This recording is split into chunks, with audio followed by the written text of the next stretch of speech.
Welcome to the Nonprofit Podcast. I'm Kara, fundraising coach here at DonorBox. Great to have you back and welcome to our first timers. As the war in Ukraine continues, the urgent need for humanitarian aid increases daily, leaving nonprofits around the world adapting their missions and strategies to meet these needs. There are millions of displaced and traumatized Ukrainian civilians in the eastern cities and refugees in surrounding countries. My guest today talks about the power of people, harnessing their passion and promoting partnerships to make the right impact in the right place at the right time. I sat down with Yulia from Nova Ukraine this week. Goodness, I learned so much, and she and everyone else at Nova Ukraine are so very busy. They're all over the news. They're deeply connected on the front lines. Her phone just doesn't stop. I am eager to share all of this with you. So let's get to it.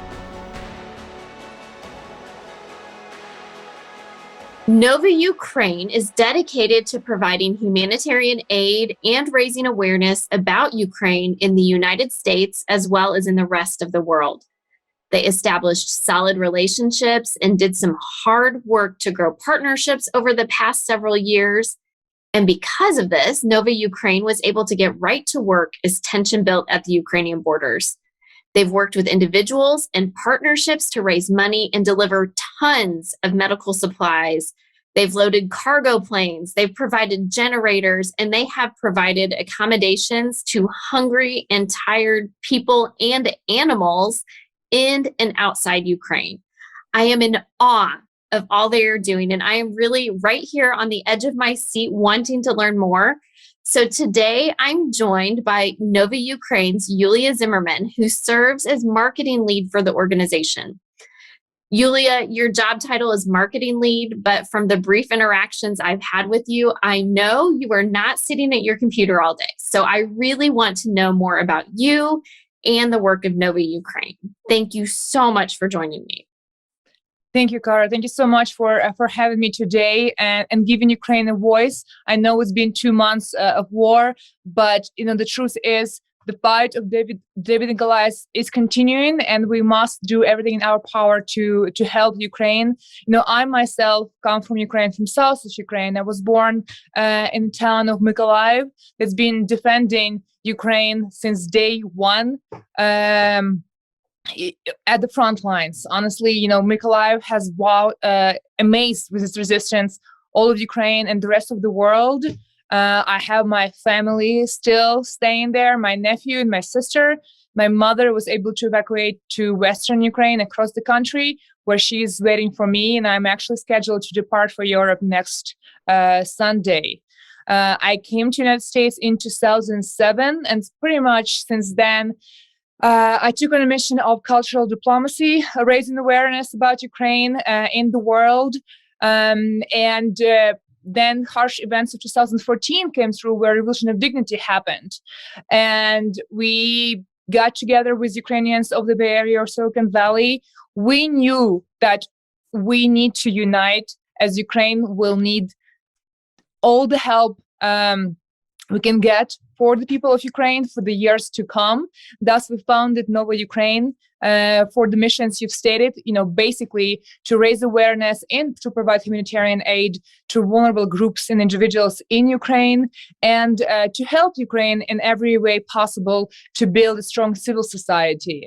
Well, before the actual invasion on February 24th, 2022, I was blessed also with a hobby of climbing mountains and bringing Ukrainian flag to high peaks in the world.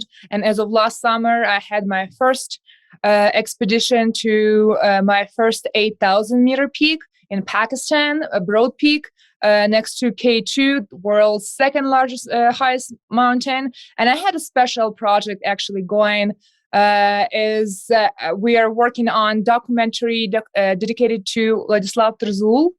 It's the first and only Ukrainian that's been to the high summits of all 14 8,000 meter peaks. So, we have our own legend who I wanted to talk about and for the world to know.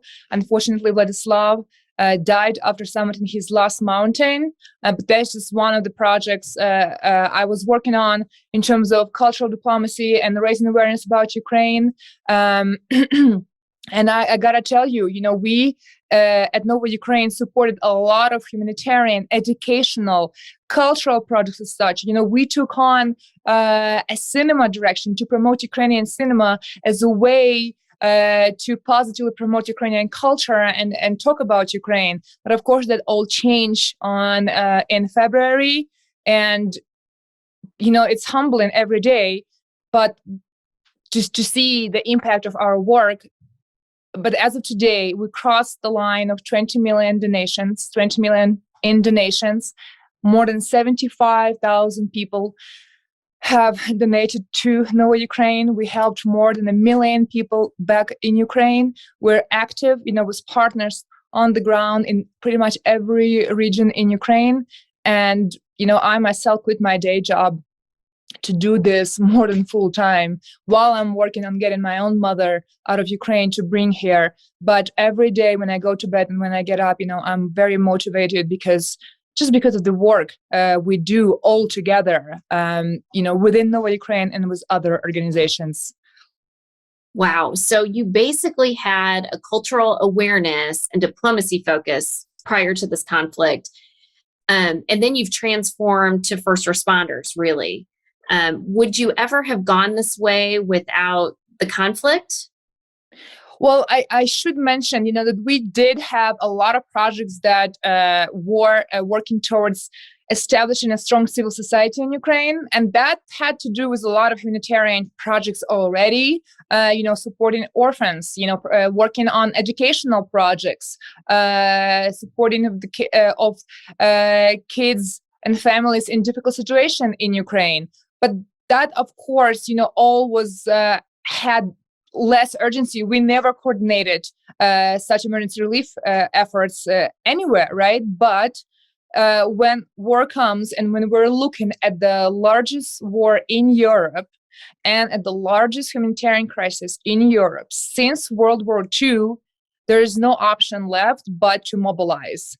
And, that's exactly what happened. The circumstances have called for it. We had a very strong, solid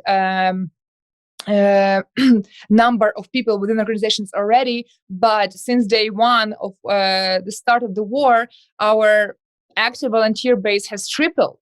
And then, yes, there was a lot of scrambling for trying to do everything. And, first weeks were spent on making sure we're actually able to accommodate both cries for help coming from Ukraine and also outpouring support through emails and reaching out that people, wanted to do something. They wanted to donate, they wanted to volunteer. So we had to create structure. Therefore, we created completely new teams that we did not have in our organization before. Medical team, we have medical team coordinating in the US, Europe, and Ukraine. We have refugee team, right? We never had Ukrainian refugees matters before. Now it's one of our biggest and strongest teams, just because we're talking about millions that need help.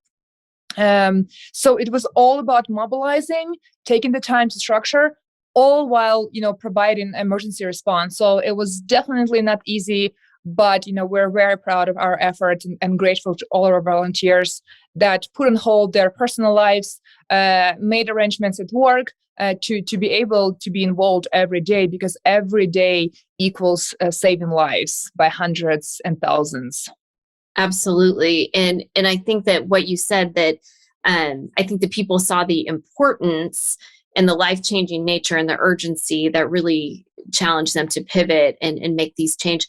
Do you think that the nature of your organization, at least here in the US, will continue in this trajectory? Will you continue to maintain these teams, or is this kind of a emergency only type situation?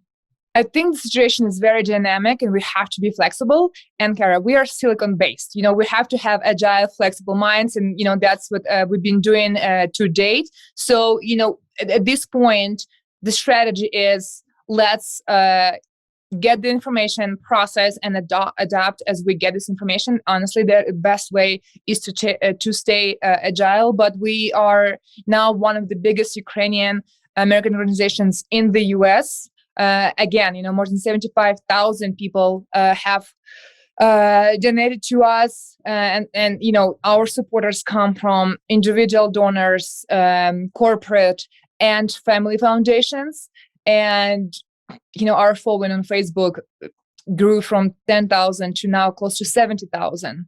We're now bearing a responsibility to communicate to people constantly about situation in Ukraine, about how our money is spent, and that's what we've been doing. That's why we're building a marketing army at Nova Ukraine as well. So our main core mission has always been to aid Ukraine to build strong civil society. Mm-hmm. As the war rages, we must do anything and everything to keep saving lives. After the war is over, we will be regrouping and working on new strategy, but we have, we be coming out of this as a bigger, stronger organization. So we do know that we do have this responsibility to continue being the platform, being where Ukraine has a voice, Ukrainians in the US have a voice, and anyone we call all of our Ukrainian supporters friends of Ukraine can get involved. Either via monetary donation, to volunteer, to join certain projects. We'll continue be the platform of support for Ukraine in the United States.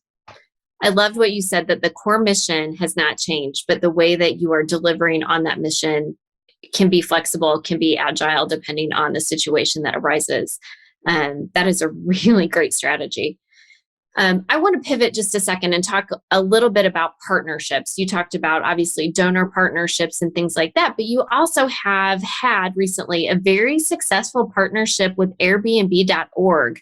How were you able to establish that so quickly to accommodate those refugees you talked about? And any bits of information, anything that you learned from that situation about setting up a partnership like this? Absolutely. First comment I want to make that in a crisis like this, partnerships is a critical element in terms of scaling the efforts. There is no competition. Our main goal, we're united with the goal of saving Ukraine and Ukrainian people, right, and give them a chance to continue with their life. And this is where it's critical for the organizations that have similar missions and are aligned to partner to scale such efforts. And in a successful case of Airbnb.org and Nova Ukraine partnership, Airbnb.org was existing philanthropic arm of Airbnb, where they were already providing short-term housing to people in the areas of crisis. So it was natural for them to also have a response of their own to the crisis in Ukraine. And it was very smart of them to reach out to Nova Ukraine as an organization that has established its roots in Ukraine to help them to scale the program. And honestly, I think they did not even have an idea how successful this will be, because it's just one of those situations where mission alignment and the intentions are correct. 1 + 1 = 5. At this point, the program has launched on March 24th. We actually have to put it on hold because even Airbnb.org had to hire more people to process more vouchers. But regardless, at this point, more than 5,000 families have been helped through our program.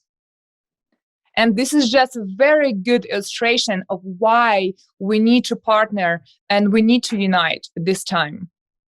Well, and that's 5,000 families that have privacy, that feel safe when they sleep at night. And so that is really a beautiful alignment. Have you been able to partner with any other nonprofit organizations? I know there are a lot of organizations out there raising money, especially for Ukrainian aid, humanitarian efforts, but really don't have those pipelines to distribute that aid. Have you been able to partner with any organizations like this? Absolutely. Even our joint project with Ukrainian Student Station at Stanford and other Ukrainian organizations of the West Coast, this is how the plane full of medical supplies and equipment, 3.5 million worth of medical supplies was even made possible. We partnered. And this is another example of why partnerships matter. So, we have joined programs and projects with many other organizations. As I mentioned, this is a must to continue delivering help to Ukraine. There is an organization that's called Revive Soldiers. They're in Southern California, and we have purchased a few ambulances and important medical equipment together. Those are the things that you can't do alone. Or it will take longer for you to achieve such goals. So this is why, when we talk about war and people dying, civilians dying every day, it is critical to indeed partner with other organizations. We're working with another U.S. organization that you might have heard of, CORE, and they've been doing a fantastic job, but they're new to Ukraine. So we have ops in Ukraine. So we're connecting the needs, and our logistical supply channels to source the aid and to deliver it faster to the Ukrainians' need, especially to key cities, when we know the situation on the ground. And again, situation is so dynamic. Some cities are liberated, some cities remain under siege, so you have to really have solid knowledge and trustworthy partners on the ground in Ukraine in order to coordinate such work. This is why, at Nova Ukraine, again, we take position to work with other organizations together to amplify our positive impact from our collaborations and help more people in Ukraine faster. Amplify to help people faster. That's a great description of what you're doing. I like that. If someone had, wanted to partner with you, what would be the first thing you looked for in a partnership?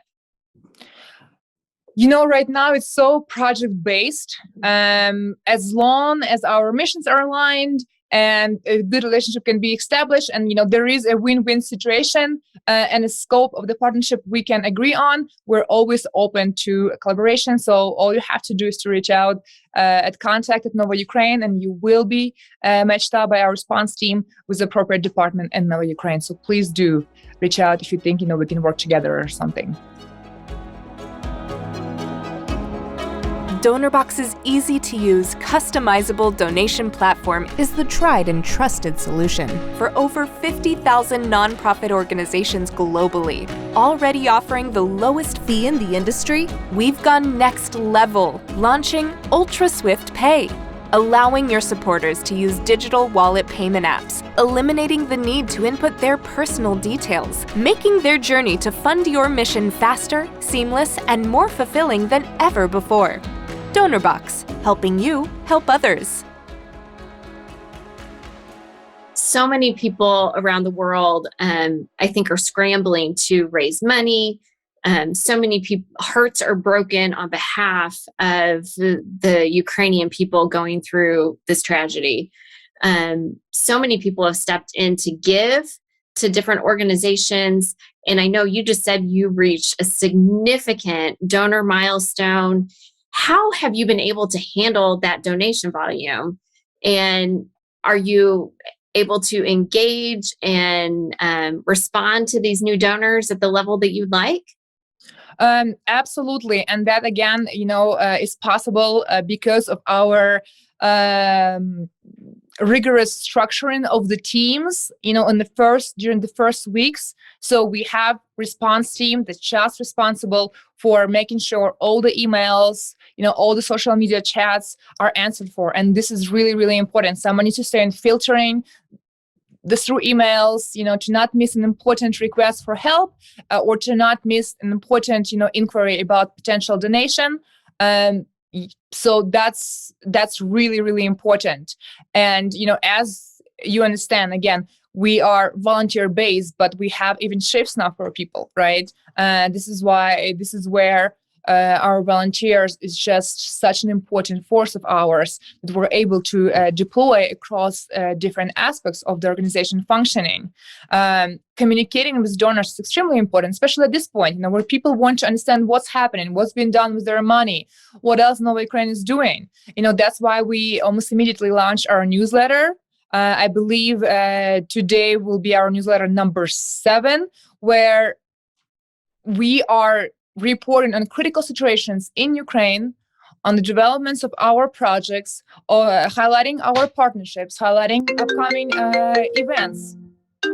So communicating at this point with donors across all channels is critical. And we had to become active on something like LinkedIn. We did not think about this before, but now, right now, we're launching, YouTube activities. We want to make sure people can choose their platform of reference, to learn about Ukraine, or if they became our supporter, to make sure they stay in touch with the situation in Ukraine and with everything that we are doing together, right? So once you become a donor of Nova Ukraine, all of this positive impact, we're doing it together, and together we can do more. And that's why it's important to continue doing it so as long as Ukraine needs it. And we can't wait to get to rebuilding of Ukraine. But for now, the emergency and the dire situation remains in place. So it's about making sure people have food, shelter, basic medical care in Ukraine. The need is growing. The funding gap is growing. This is why, monetary donations remain extremely important. At this point, UN reports that 2/3 of Ukrainian children are affected by this war.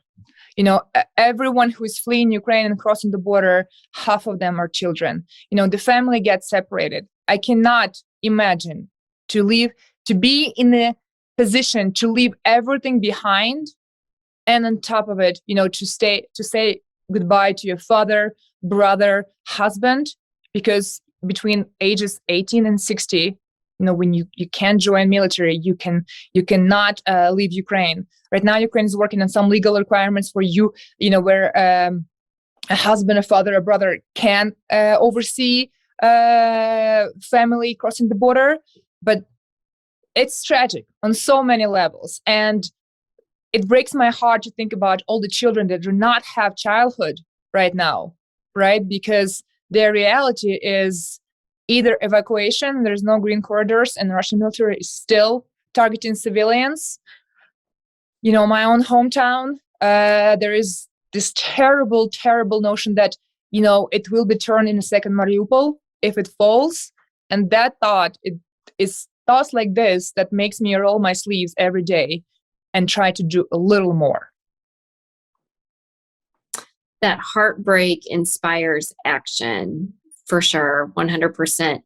What are your immediate needs? You've talked about volunteer support, monetary support, and I know you have volunteers on the ground in Ukraine and at the borders. But what can our listeners do to support you? What can I, sitting right here in my chair, what can I do to support you? I think continue talking about Ukraine and doing a little bit of cultural diplomacy, with your friends and families, why Ukraine matters, because it's no longer, Russia's attack on Ukraine, it's Russia's attack on the world's democracy. And what do we do as humans and humanity to stop this unjustified war?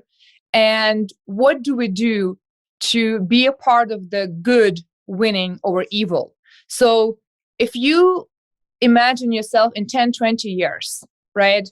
And you ask yourself, what did I do when this was happening? I think the answer will be very obvious to you then, maybe not so much right now, is we have to unite to make sure Ukraine wins. Because if Ukraine wins, the good wins, and the world is much better when Ukraine wins. Basically, democracy wins.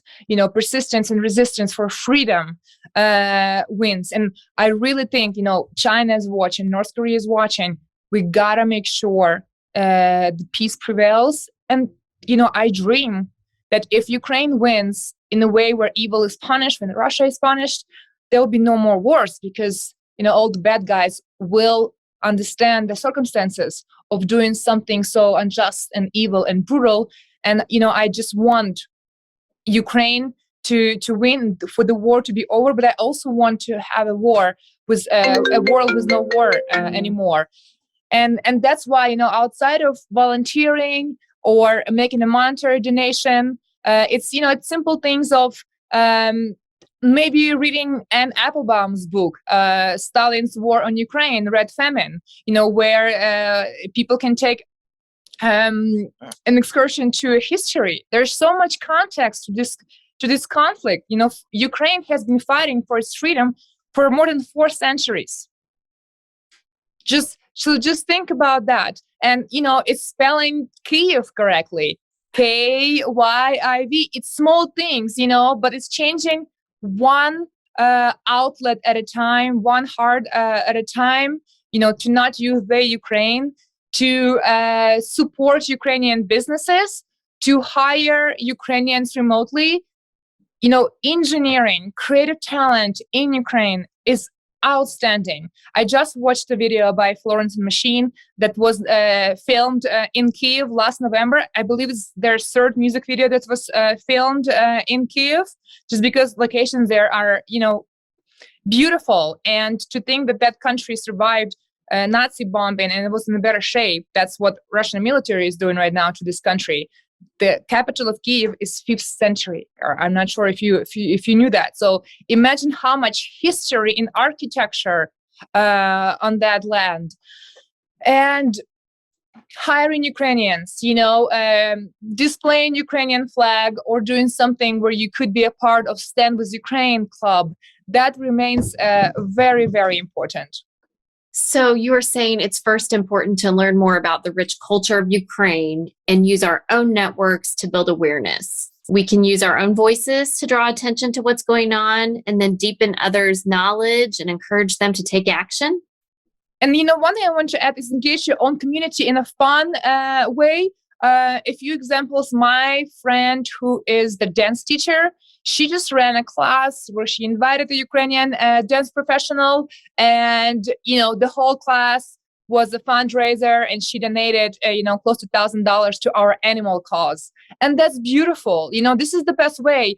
We don't ourselves want to just ask money. There are so many creative ways to come up with fundraising, and actually on our website you can find ways and tips how to create your own personal fundraiser for Nova Ukraine. So I encourage people to use their skills and talents and engage with their community to do something good together in a fun way, but with a big positive impact. And I saw you have, there's a community that's hosting a concert to support you right now. There's so many concerts, Kara. In fact, another cool event that I wanted to use as example is there's this famous race in San Francisco, a running race. It's called Bay to Breakers. People love, at San Francisco, people love dressing up. Some are naked, and you run basically 7 miles plus across the city from the ocean, from the bay to the ocean. And we're going to have our own team headed by a very good runner, marathon runner from Stanford. We have right now 15 people team. And, the concept of the race is one step, $1, support Ukraine. Maybe you've heard of Dacha Bracha. They are. I have to share with you a link to their music. They're this folk performance jazz band from Ukraine. They quickly became very popular in the United States. Every time they're in San Francisco, they sell out almost immediately. So they're on a tour right now in the US again. And you should check in your area, and they're raising awareness about Nova Ukraine. And honestly, something like culture is such a good way to engage with the community, because Ukrainian culture has so much to offer. And I understand war topic is very difficult.